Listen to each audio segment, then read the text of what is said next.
The discovery the silence of deep space was broken only by the steady hum of the U.E.'s Prometheus as it drifted through the Kepler 442 system. Captain Sarah Chun stood on the bridge, her weathered hands clasped behind her back as she studied the holographic display showing their current position. The 3-year exploration mission had taken them far beyond the established trade routes, into regions where few humans had ever ventured. "Captain, we're picking up some unusual readings from the asteroid field ahead," reported Dr. Marcus Webb, the ship's xenobiologist and chief science officer. His voice carried the excitement of someone who had spent his entire career hoping to make discoveries exactly like this one. Chun turned toward the science station, where Webb was hunched over his instruments, his graying beard nearly touching the display screen. "What kind of readings, Doctor?" "Energy signatures that don't match any natural phenomenon we've cataloged. The patterns suggest artificial construction, possibly a research station or outpost." Webb looked up, his eyes bright with curiosity. "Captain, this could be our first evidence of non-human technology in this sector." Lieutenant Zara Okafor, the ship's security chief, stepped forward from her position near the tactical console. Her tall frame and sharp features reflected years of military training, and her dark eyes held the wariness of someone who had learned not to trust the unknown. "Captain, our orders were to complete the geological survey of this system and return to Earth. We're already 3 months behind schedule." Chun nodded, understanding Okafor's concern. The lieutenant was right about their mission parameters, but Chun had not become a captain by playing it safe. "I'm aware of our timeline, Lieutenant. But if there's even a chance we've stumbled onto first contact, we have a duty to investigate."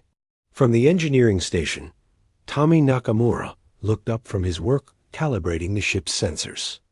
The young engineer's enthusiasm was infectious, and his technical skills had saved them more than once during their long journey.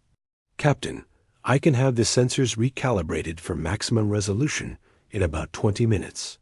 If there's something artificial out there, we'll find it." "Do it," Chun ordered, "but keep us at a safe distance." We approached slowly and carefully. The next hour passed with methodical precision as the Prometheus moved deeper into the asteroid field. Nakamura's sensor modifications revealed more details about the mysterious structure hidden among the space rocks. It was definitely artificial, constructed from materials that didn't match anything in their databases. "Captain," Webb called out, his voice tight with excitement, "I'm detecting life signs. Multiple biosignatures, at least a dozen different species based on the readings." Chun felt her pulse quicken. This was exactly the kind of discovery that could change everything for humanity. "Can you determine if they're hostile?" "The readings are strange," Webb replied, frowning at his instruments. "The life signs are present, but weak, almost as if they're in some kind of suspended state." "Captain, I think we need to get closer." Okafor stepped beside Chun, her hand resting instinctively on her sidearm. "Captain, I strongly advise caution. We don't know what we're dealing with here." Chun weighed her options. Her crew was small but capable, and the Prometheus was well equipped for both exploration and defense. More importantly, they might be looking at humanity's first real evidence of intelligent alien life. "Nakamura, scan for any active weapons systems. Webb, keep monitoring those life signs. Okafor, I want security teams ready, but not deployed. We investigate, but we do it smart." As they drew closer to the hidden structure, its true size became apparent. The facility was massive, easily the size of a small city, constructed from a dark metallic material that seemed to absorb light rather than reflect it. Docking ports and airlocks were visible along its surface, suggesting it was designed to accommodate multiple vessels. "Captain, I'm not detecting any active power systems," Nakamura reported. "The structure appears to be running on minimal emergency power only. Whatever happened here, it happened recently." Webb's instruments suddenly began chirping with urgent alerts. Captain, the life signs are becoming more active. It's as if our presence has triggered some kind of response. Through the viewport, Chun could see the facility more clearly now. It looked abandoned, possibly damaged, with several sections showing signs of weapons fire. Nakamura scanned for any other ships in the area. If this place was attacked, the attackers might still be around. Scanning now, Captain. No other vessels detected within sensor range, but there are debris fields that suggest recent combat. Whatever happened here, it was violent. Chun made her decision. We're going aboard. Webb, Okafor, you're with me. Nakamura, you have the bridge. If anything goes wrong, you get this ship back to Earth and report everything we've found. The boarding party suited up quickly, checking their equipment twice before stepping into the shuttle bay. The short journey to the alien facility felt like hours, but finally they were docking with one of the station's airlocks. The interior of the facility was a maze of corridors and chambers, all constructed with the same light-absorbing material as the exterior. Emergency lighting cast eerie shadows as the three humans made their way deeper inside, following Webb's tricorder readings toward the source of the life signs. Captain, the atmosphere is breathable, but I'm detecting trace amounts of sedative compounds in the air, Webb reported. That might explain why the life signs were so weak earlier. They rounded a corner and stopped dead in their tracks.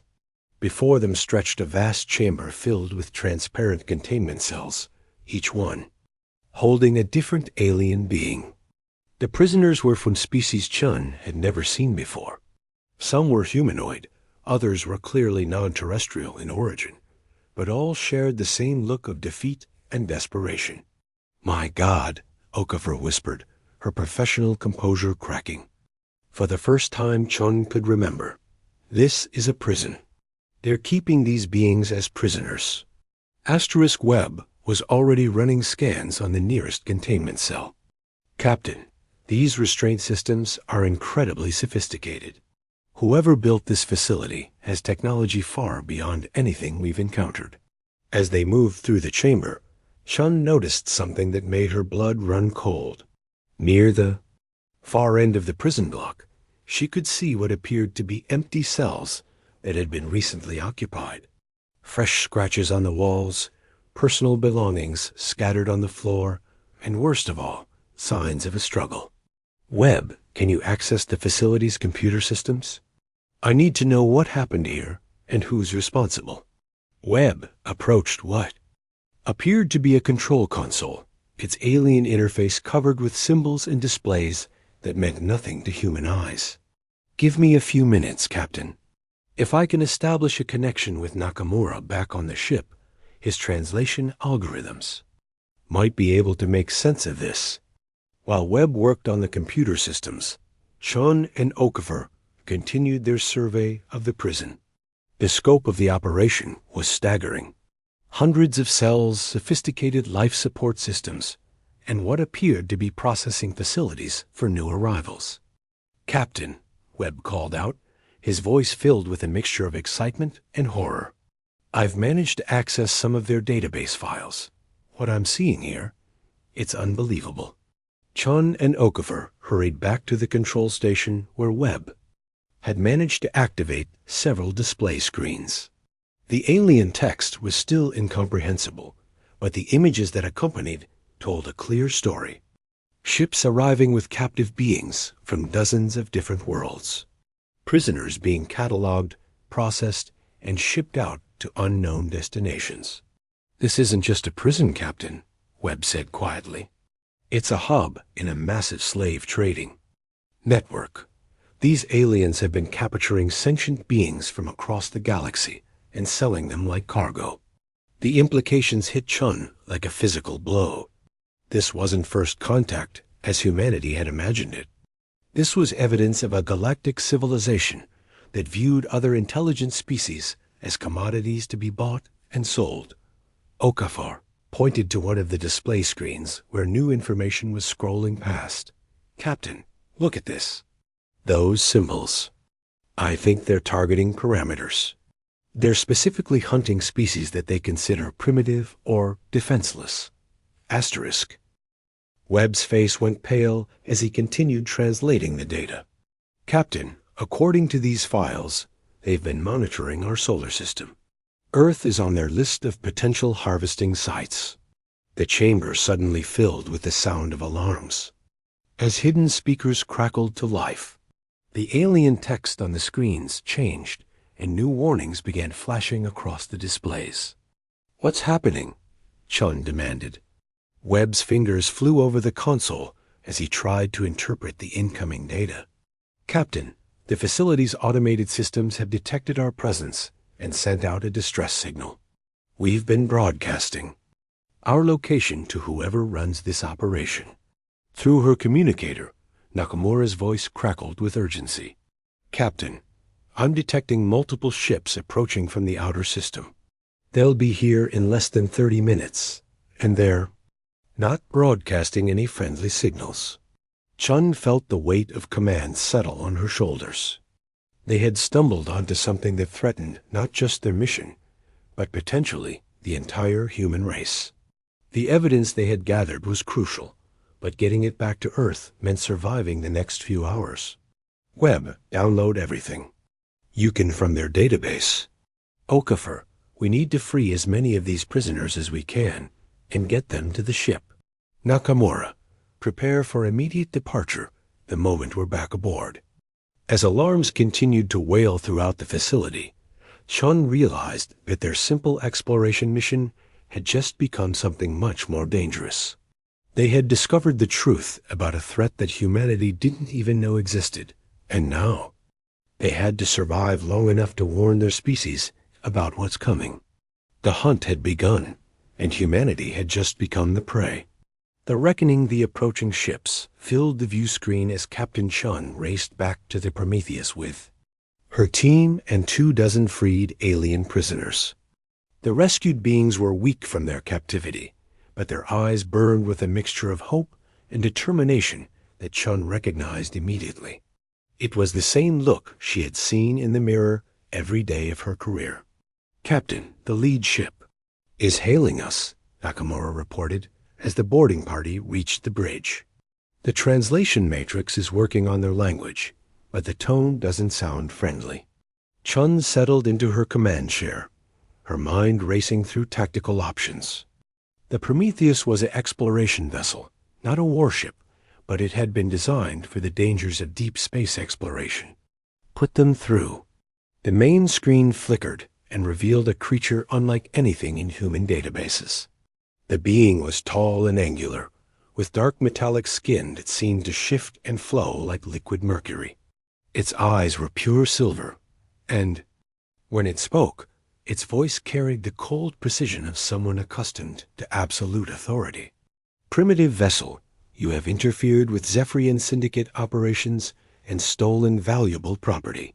Return our merchandise immediately, and your deaths will be swift." Chun stood slowly, meeting the alien's gaze without flinching. "I am Captain Sarah Chun of the United Earthship Prometheus. The beings you call merchandise are free sentient creatures, and we will not be returning them to slavery." The Zephyrians' expression didn't change, but something in its silver eyes suggested amusement. "Your species is not yet cataloged in our harvest databases, but that oversight will be corrected. You will surrender now, or we will take you by force." "Lieutenant Okafor, battle stations," Shin ordered calmly. "Nakamura, give me everything you've got on their ship configurations." As the Prometheus came alive with the sounds of combat preparation, Chun studied the tactical display. 3 Zephyrian vessels had surrounded them, each one larger and more heavily armed than her ship. By any conventional military analysis, the situation was hopeless. Dr. Webb approached the captain's chair, his voice low and urgent. "Captain, I've been analyzing the data we downloaded from the facility. The Zephyrians have been successful, because they rely on superior technology to overwhelm primitive species. They've never faced organized resistance from their victims. Chun understood immediately. They're used to hunting prey, not fighting equals. Exactly. Their tactics are designed for capture, not combat.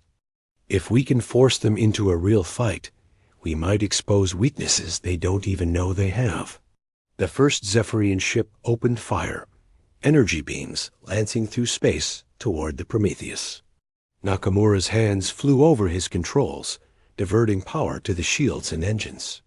The ship shuddered under the impact, but held together. "Return fire," Chun ordered. "Target their weapon systems, not their engines. I want them intact enough to send a message." Okafor's training showed as she coordinated the defensive response. The Prometheus might not have been a warship, but its scientific sensors gave them unprecedented accuracy in targeting specific systems on the enemy vessels. Their counterattack caught the Zephyrians completely off guard. Instead of trying to flee or surrender as expected, the humans were fighting back with tactics the slavers had never encountered. Precise strikes damaged weapon systems while leaving life support intact. Sensor jammers created confusion among the Zephyrian fleet coordination. "Captain," one of the freed prisoners approached cautiously. Chun recognized him as a member of a species Webb had identified as Corvani, distinguished by their blue-scaled skin and triple-jointed limbs. "I am Kethron, former fleet commander of my people, before the Zephyrians destroyed our world. If you permit, my knowledge of their ship designs could assist your tactical efforts." Chun didn't hesitate. "Whatever help you can provide, Commander Kethran." The former fleet commander studied the tactical displays with professional interest. The Zephyrians rely heavily on automated systems. Their crews are small because they expect their technology to handle most situations. But they're automated. Responses follow predictable patterns. Working together, the mixed human and alien crew began to exploit every weakness in the Zephyrian formation. Nakamura used the ship's scientific equipment to jam their targeting systems. Webb created false sensor readings that confused their navigation. Okafor coordinated strikes that forced the enemy ships to react according to their programming rather than adapt to the situation. Within an hour, 2 of the 3 Zephyrian vessels were drifting helplessly, their weapon systems destroyed and their crews struggling to regain control. The third ship, apparently commanded by the Zephyrian who had threatened them earlier, pulled back to reassess the situation. "This is impossible," the alien commander snarled over the communication channel. "Your species lacks the technology to challenge us. How are you achieving this?" Chun smiled grimly. "We're not relying on technology alone. We're using something your kind apparently doesn't understand. Cooperation between different species working toward a common goal." The truth was more complex than that, but Chun didn't see any reason to give the slavers a detailed explanation of human tactical doctrine. The real advantage wasn't their equipment or even their allies. It was the human ability to adapt, to think creatively under pressure, and to turn limitations into strengths. Dr. Webb's voice carried across the bridge with barely contained excitement. "Captain, I've been monitoring the Zephyrian communications.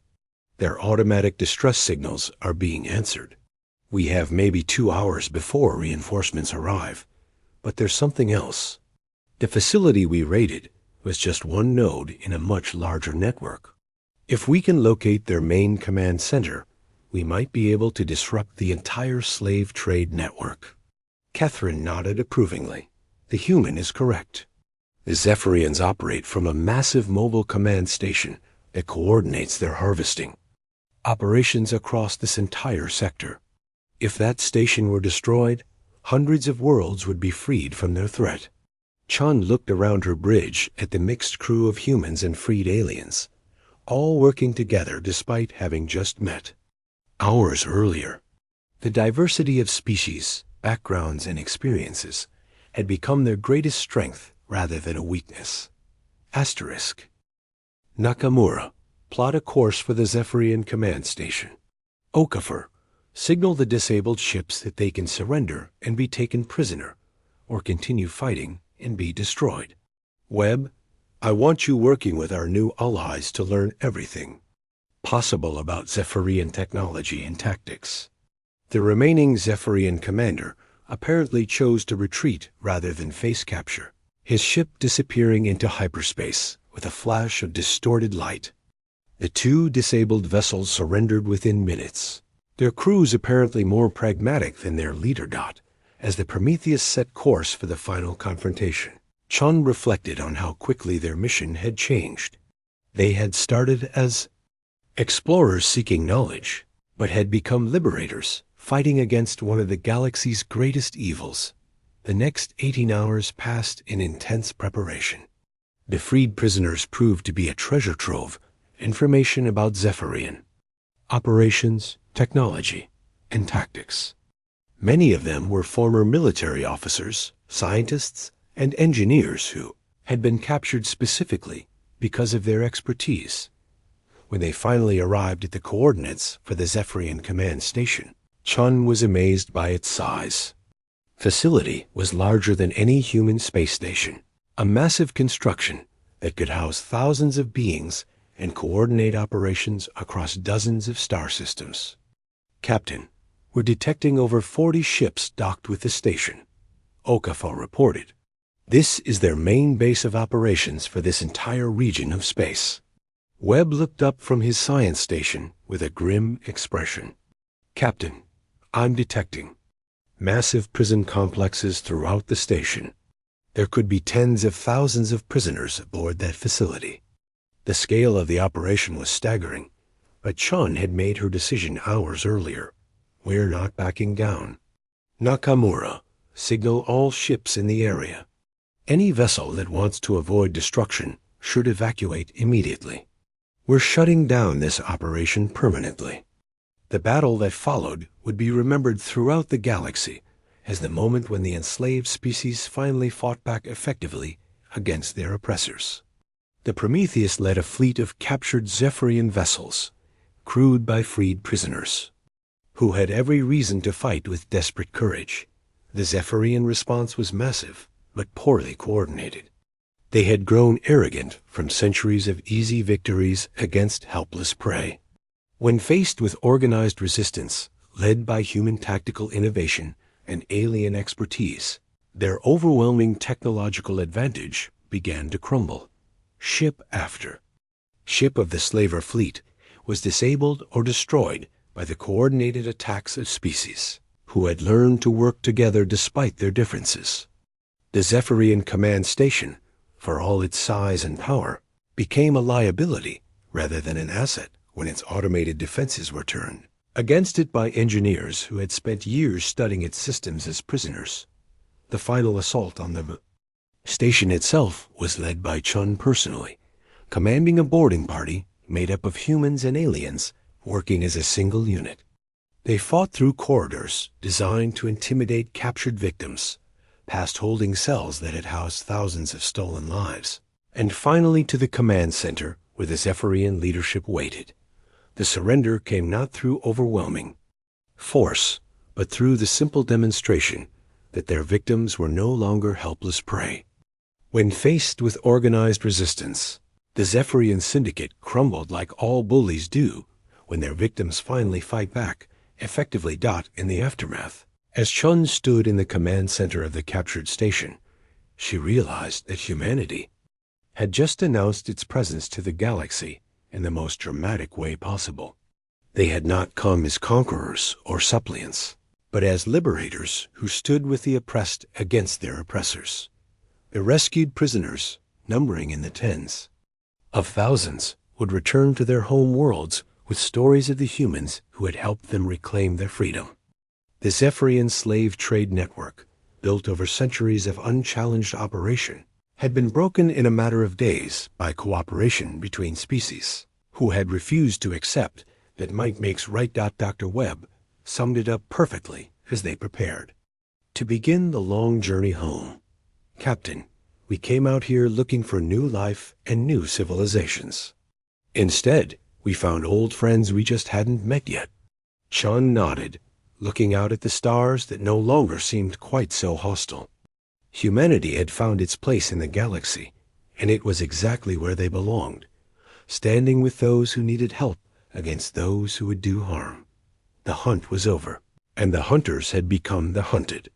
But more importantly, the helpless had discovered they were never as helpless as they had been led to believe.